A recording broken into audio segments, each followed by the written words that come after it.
Vous êtes toujours là? Personne ne s'est évanoui en voyant cette expression au tableau? Sinus 5 θ égale 5 sinus θ moins 20 sinus θ cube plus 16 sinus θ à la puissance 5. D'accord. Alors, c'est sûr que ça fait peur, ça fait beaucoup plus peur que si j'avais écrit par exemple 5x moins 20x au cube plus 16x5 égale 0. Si j'avais écrit ça, ouais, tout le monde aurait eu moins peur. Enfin bon, on aurait quand même eu peur parce qu'il y a des puissances 5. Mais si j'avais écrit ça, tout le monde se serait dit on peut faire quelque chose, c'est une équation, Alors imaginons que j'ai écrit un truc pareil. Alors si on regarde bien, c'est pas très éloigné de ce qui est écrit en haut au tableau. 5 machin moins 20 machin au cube plus 16 machin à la puissance 5. Ouais, j'ai mis égal 0. Bon, c'est pas égal 0, mais voilà, je peux faire des choses là-dessus? Oui, je peux faire des choses. Je pourrais par exemple mettre x en facteur. Si je mets x en facteur, je remets un petit peu dans l'ordre. Ça fait 16x4 moins 20x2 plus 5 égale 0. Ouais. Ça fait quand même un trinôme du 4e degré. Ouais, mais c'est pas n'importe quel trinôme du 4e degré. Ça, j'ai déjà vu un truc comme ça. Je sais, c'est une équation bicarrée. Je vais pouvoir faire quelque chose. Donc, ça fera x facteur 2. Ça, c'est, disons, 16t2 moins 20t plus 5 égale 0. Oui, j'ai obtenu un truc comme ça en posant t égale x au carré. Un carré au carré, ça fait une puissance 4. Ça, c'est un trinôme du second degré, je sais résoudre. Et je mets encore le pilotage automatique. Le discriminant vaut B2 moins 4AC, donc 400. Voilà, alors déjà, quand j'écris 400, bon, c'est pas... ça commence à faire un nombre assez gros. Je peux quand même me poser des questions, mais je vais continuer un petit peu, je dirais pour le plaisir. B2 moins 4AC, donc 400, moins 4AC, 4 fois 5, 20, 20 fois 16, 320, donc ça fait 80. Bon, je sais qu'après je vais en prendre la racine carrée, donc c'est quand même pas très enthousiasmant. Oui, mais 20, 80, c'est 8 fois 10. 8 fois 10, c'est 2 au cube, c'est 8 fois et 10, c'est 2 fois 5. Et donc au final, ça fait 2 puissance 4 fois 5. Et finalement, delta, c'est le carré de 4 fois... Voilà. C'est pas super beau, mais c'est quand même pas affreusement horrible. Le discriminant, c'est 4 racines de 5 au carré. Et donc finalement, cette équation du second degré va avoir deux solutions qui seront donc moins b, donc 20, plus ou moins 4 racines de 5 sur 32. Alors je sais que c'est pas très joli, mais on peut simplifier par 4, ce qui fait 8 au dénominateur et 5 plus ou moins racine de 5 sur 8. Alors attention, ça c'est les valeurs de t, mais j'avais dit que t était égal à x2, donc x au carré vaut donc 5 plus ou moins racine de 5 sur 8. Alors on réfléchit 2 secondes, ça fait quelle valeur pour x? Alors 5 plus racine de 5, c'est positif, super, donc je vais pouvoir en tirer la racine carrée. 5 moins racine de 5, bon, racine de 5 vaut combien? Environ 2 et des poussières, donc 5 moins racine de 5, c'est aussi positif. Donc les deux racines ici sont positives, et donc au final, quelles sont les valeurs de x? C'est-à-dire, en fait, quelles sont les solutions de cette équation? Eh bien, les solutions de cette équation sont donc 0, ne l'oublions pas, c'était la première, et 5 plus racine de 5 sur 8, le tout en racine carrée. L'autre, de l'autre côté, 5 plus racine de 5 sur 8 sous la racine carrée, mais avec le signe moins devant. Puis 5 moins racine de 5 sur 8, le tout sous la racine carrée. Et enfin, la dernière, racine carrée de 5 moins racine carrée de 5 sur 8 avec le signe moins devant.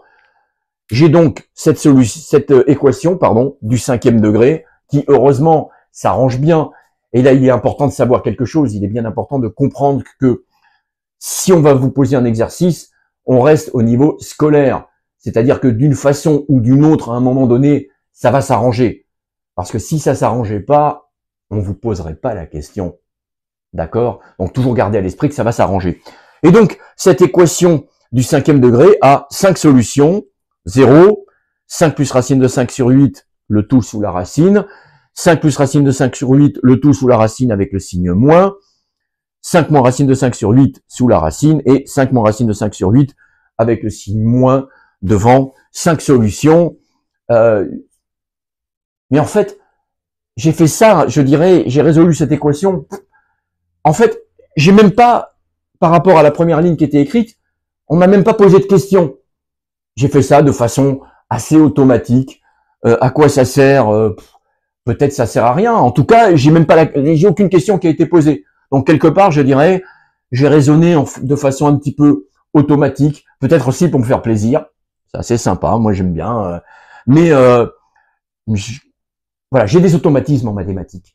Et en particulier, il y a 3 automatismes. 3 à avoir. Le premier automatisme, c'est de développer. Alors développer en général, c'est pas bien. C'est pas très compliqué, mais c'est pas bien parce que on perd de l'information. Donc quand je développe en général, c'est parce que je sais pas trop quoi faire d'autre. J'ai pas d'autres idées.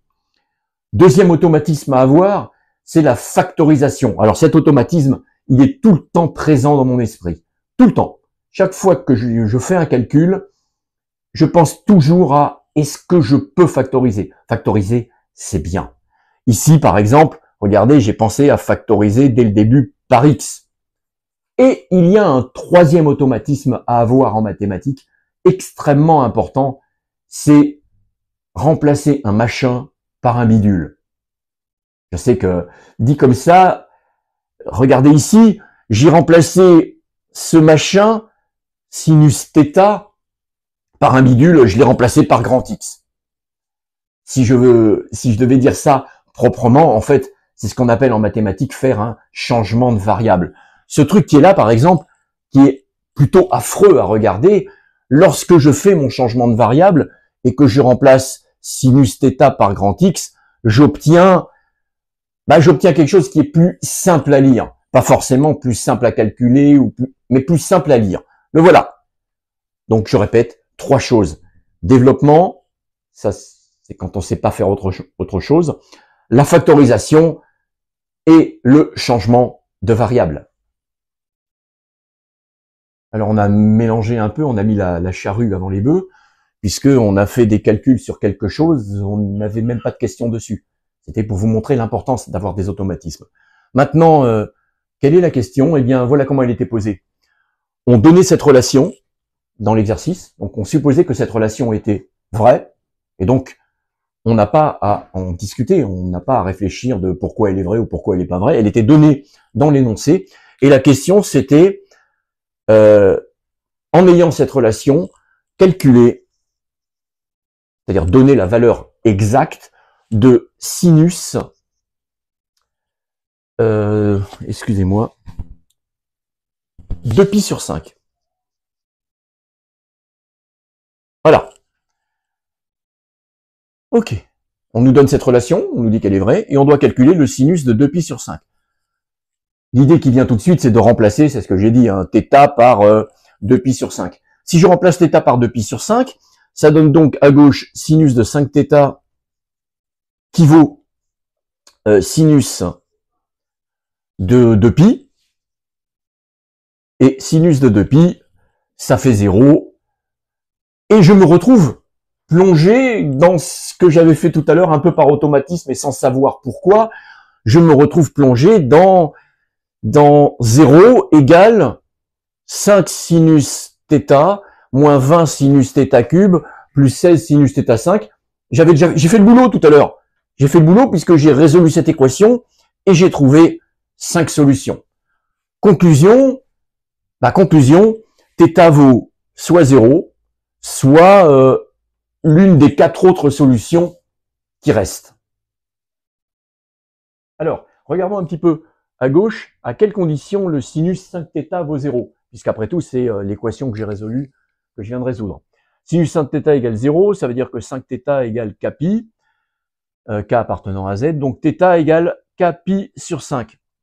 Je vais représenter les solutions où θ vaut kπ sur 5. Alors, il peut valoir 0π sur 5, 1π sur 5, 2, 3, 4, 5. Donc, je vais me mettre sur un intervalle 0,2π. Et donc, en tout, combien de sinus différents je vais avoir? Eh bien, quand on regarde, je vais avoir 1, 2, 3, 4. Je vais avoir 5 sinus différents. Tous les angles qui sont sur le cercle trigo vérifient sinus de 5θ égale 0. On regarde ces angles et combien ont-ils de sinus différents? 1, 2, 3, 4, 5. Il y a donc 5 sinus différents. Les voilà. C'est ceux que j'ai trouvés ici. Alors, bien sûr, l'angle nul a pour sinus 0. Et si on regarde un tout petit peu, sans trop se prendre la tête, on peut en déduire que le sinus de 2π sur 5, alors on regarde, c'est en fait parmi les 5, c'est le plus grand. Le plus grand des nombres qui est ici, c'est 5 plus racine de 5 sur 8, le tout sous la racine.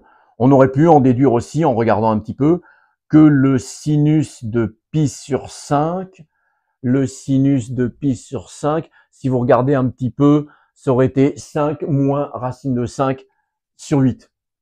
Et je vais terminer donc en vous demandant de chercher, si possible de trouver, c'est pas très compliqué, quel est le cosinus de 2π sur 5?